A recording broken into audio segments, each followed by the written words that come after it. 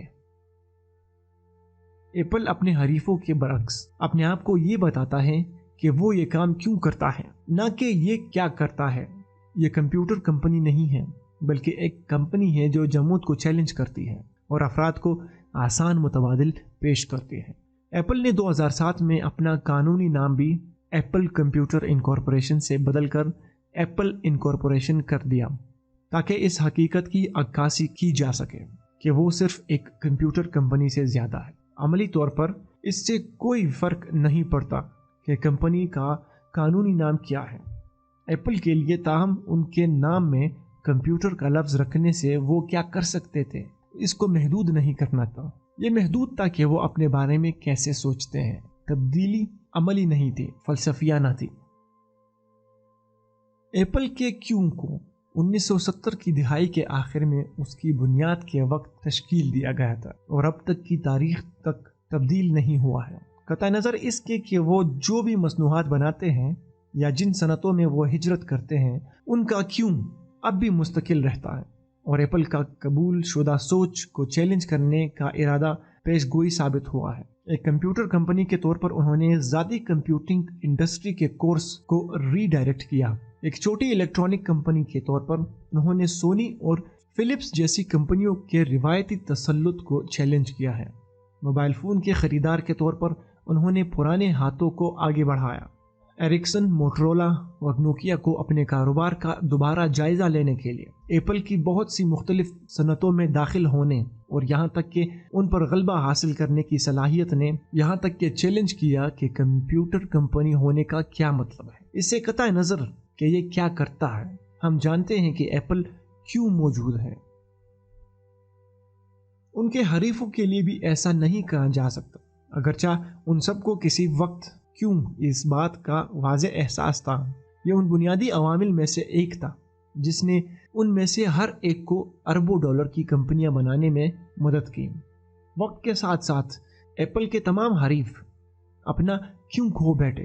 اب وہ تمام کمپنیاں اپنے آپ کو اس طرح بیان کرتی ہے کہ وہ کیا کرتی ہیں۔ ہم کمپیوٹر بناتے ہیں، وہ ایک وجہ والی کمپنی سے مصنوعات بیچنے والی کمپنی میں بدل گئے، اور جب ایسا ہوتا ہے تو قیمت، معیار، سروس اور خصوصیات خریداری کے فیصلے کو تحریک دینے کے لیے بنیادی کرنسی بن جاتی ہیں۔ اس وقت ایک کمپنی اور اس کی مصنوعات ظاہری طور پر اشیاء بن چکی ہیں، چونکہ کوئی بھی کمپنی قیمت، معیار، سروس یا خصوصیات پر اکیلے مقابلہ کرنے پر مجبور ہو سکتی ہے۔ اس لیے کسی بھی مدت کے لیے فرق کرنا یا صرف ان عوامل پر وفاداری پیدا کرنا بہت مشکل ہے۔ اس کے علاوہ اس میں پیسہ خرچ ہوتا ہے اور ہر روز تناؤ سے جاگنا اس سطح پر تنہا مقابلہ کرنے کی کوشش کرتا ہے۔ یہ جاننا کہ کیوں دیر پا کامیابی اور دوسروں کے ساتھ الجھنے سے بچنے کی صلاحیت کے لیے ضروری ہے۔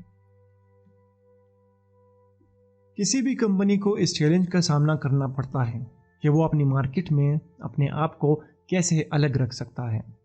بنیادی طور پر ایک کموڈٹی ہے، قطع نظر اس کی کہ وہ کیا کرتی ہیں یا کیسے کرتی ہے۔ مثال کے طور پر کسی دودھ کے پروڈیوسر سے پوچھیں اور وہ آپ کو بتائے گا کہ دودھ کے برانڈز میں اصل میں تغیرات ہیں۔ مسئلہ یہ ہے کہ اختلافات کو سمجھنے کے لیے آپ کو ماہر ہونا پڑے گا۔